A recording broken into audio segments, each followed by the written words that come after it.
अस्सलाम वालेकुम नाजरीन, इस्लामाबाद टीवी से मैं हूं सईद बलोच। नाजरीन, गुज़श्ता चंद दिनों से आलमी सतह पर और पाकिस्तान में एक टॉपिक बहुत ज़्यादा डिस्कस किया जा रहा है और वो टॉपिक ये है कि मुत्तहिदा अरब अमारात की जानिब से इसराइल को बाकायदा तौर पर तस्लीम कर लिया गया है। दोनों ममालिक के दरमियान मुस्तक़बिल करीब में कुछ मुआहदे भी होने जा रहे हैं, जिसके बाद पाकिस्तानियों का चौके फ़लस्तीनी मुसलमानों के साथ एक दीनी और दिली वाबस्तगी का एक जो है वो ताल्लुक़ उनके साथ मौजूद है, जिसकी वजह से पाकिस्तानी कौम के अंदर भी काफ़ी जो है वो सख्त किस्म के जज्बात पाए जा रहे हैं।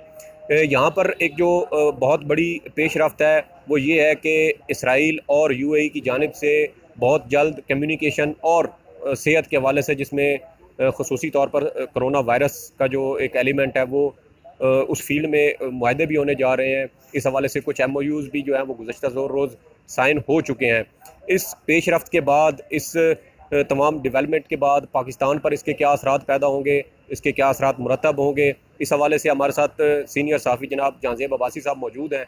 उनके साथ ये डिस्कस करते हैं कि इसराइल और यूएई के दरमियान जो कम्युनिकेशन के हवाले से, ख़ास तौर पर टेली कम्युनिकेशन के हवाले से जो मुआहदा होने जा रहा है, उसका पाकिस्तान पर क्या जो है वो असर पैदा होगा। तो जहांज़ेब अब्बासी साहब, ये बताइए कि ये जो नई डेवलपमेंट हमें सामने देखने को आ रही है, क्या समझते हैं कि इसके पाकिस्तान के साथ क्या ख़तरात होंगे? क्योंकि यूएई की एक कंपनी पाकिस्तान में भी काम कर रही है, PTCL परचेज़ की हुई है, 26% शेयर्स इस वक्त यूएई की एक कंपनी इत्तसालात के पास है।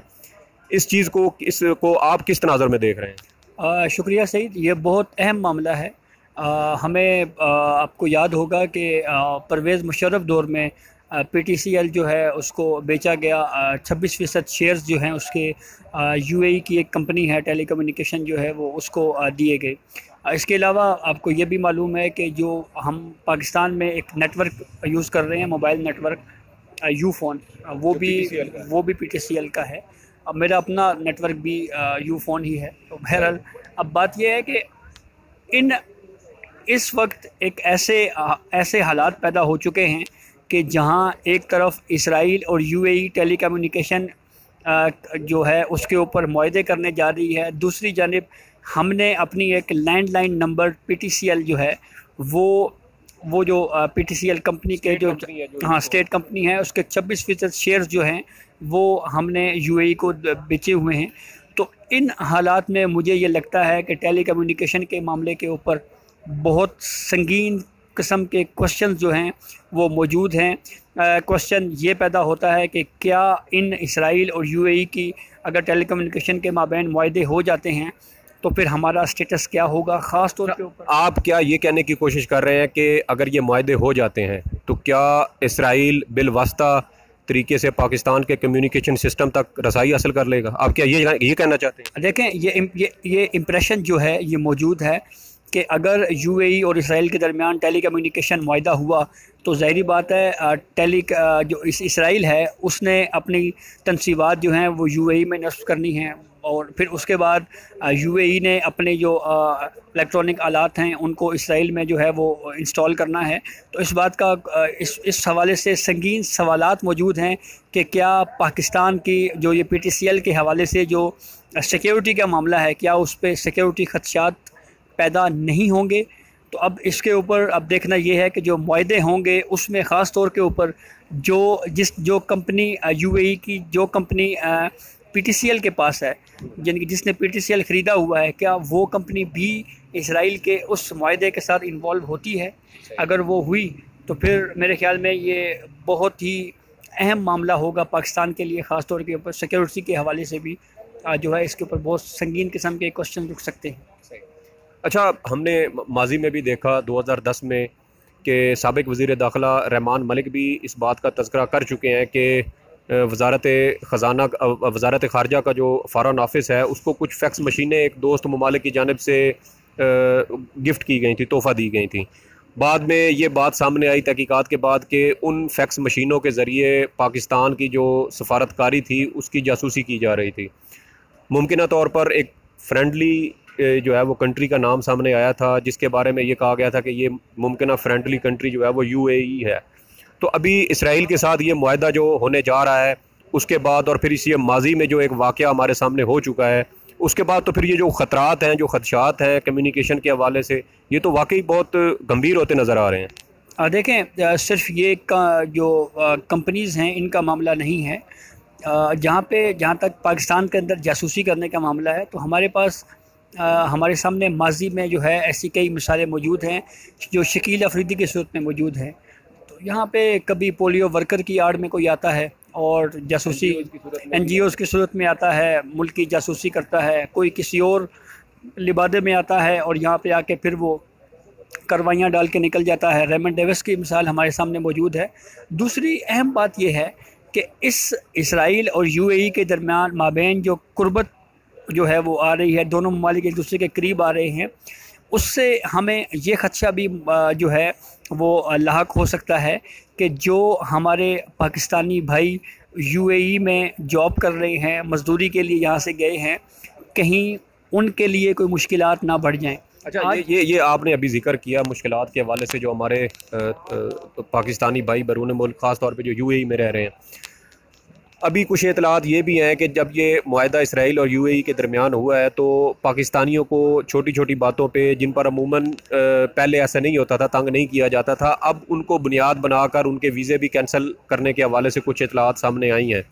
तो क्या ये कोई सोची समझी स्कीम मनसूबे के तहत ये सब कुछ किया जा रहा है कि किसी तरीके से पाकिस्तानियों को UAE से बेदखल किया जाए? क्योंकि पाकिस्तान का ज़र मुबादला की जो एक बड़ी जो रकूम है वो मिडल ईस्ट के जो ममालिक हैं यहीं से आती हैं। देखें, आज मेरी दिन को एक दोस्त से जो है वो टेलीफोनिक गुफ्तगू हुई है जो कि दुबई में इस वक्त मौजूद है।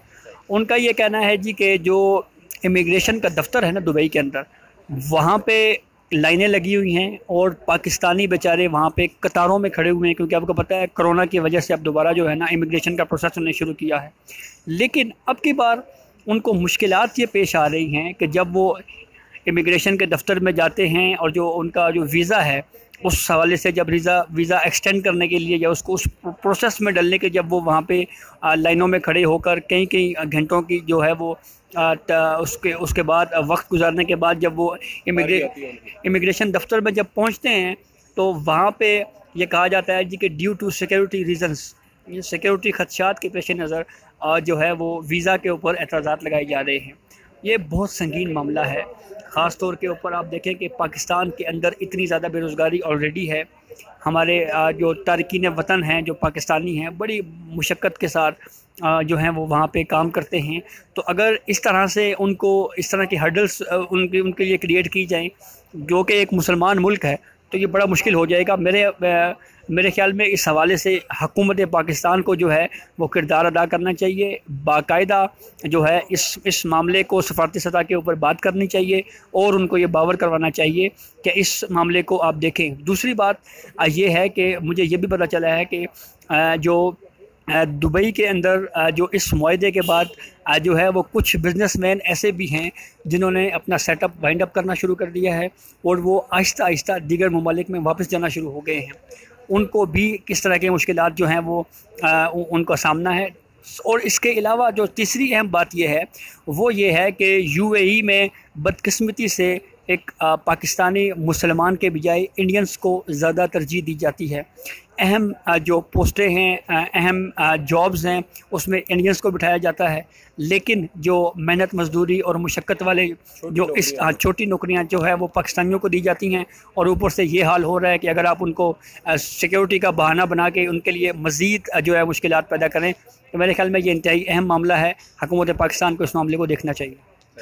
बहुत शुक्रिया जहांज़ेब अब्बासी साहब, आपने बड़ा माहिराना तज्ज़िया दिया, वहाँ की जो सूरत हाल, मौजूदा सूरत हाल है, इस ताज़ा तरीन डेवलपमेंट के बाद उससे हमें आगाह किया। यकीनन पाकिस्तान के जो फ़ॉरेन मिनिस्ट्री है और वज़ारत हुकूमत पाकिस्तान है, उसको ये मामला हुकूमती सतह पर UAE के साथ जो है वो उठाना चाहिए, ताकि पाकिस्तानियों की वहाँ पर जो बढ़ती मुश्किलात हैं, जो बग़ैर जिसकी बज़ाहिर कोई वजह भी नज़र नहीं आती, सिर्फ़ इसराइल और UAE के मुआहदे के बाद अगर पाकिस्तानियों के साथ इस तरह का नारवा सलूक वहाँ पे किया जा रहा है तो इसको लाजमी तौर पे उठाया जाना चाहिए। UAE और इसराइल के दरमियान ये बढ़ती मुहब्बतें यकीनन पाकिस्तानियों के लिए जो है वो नेक शगुन साबित नहीं होंगी, लेकिन हुकूमत पाकिस्तान को, हमारी जो रियासती मशीनरी है, उनको अपनी आंखें कान खुले रखने चाहिए ताकि पाकिस्तान की जो सिक्योरिटी के हवाले से या जो पाकिस्तानी बैरून मुल्क यूएई में रह रहे हैं उनके जो जॉब्स हैं, जो उनके कारोबार हैं, उनकी सिक्योरिटी के हवाले से जो तमाम मामलात हैं वो उनकी नज़र में रहें। मज़ीद जो भी अपडेट्स होंगी इंशाल्लाह उस हवाले से भी आपको अपडेट करते रहेंगे। हमारा चैनल सब्सक्राइब कीजिए, लाइक कीजिए ताकि मज़ीद ताज़ा वीडियोज़ आप तक बर वक्त पहुँचती रहें। सईद बलोच को इजाज़त दीजिए। अल्लाह हाफ़िज़।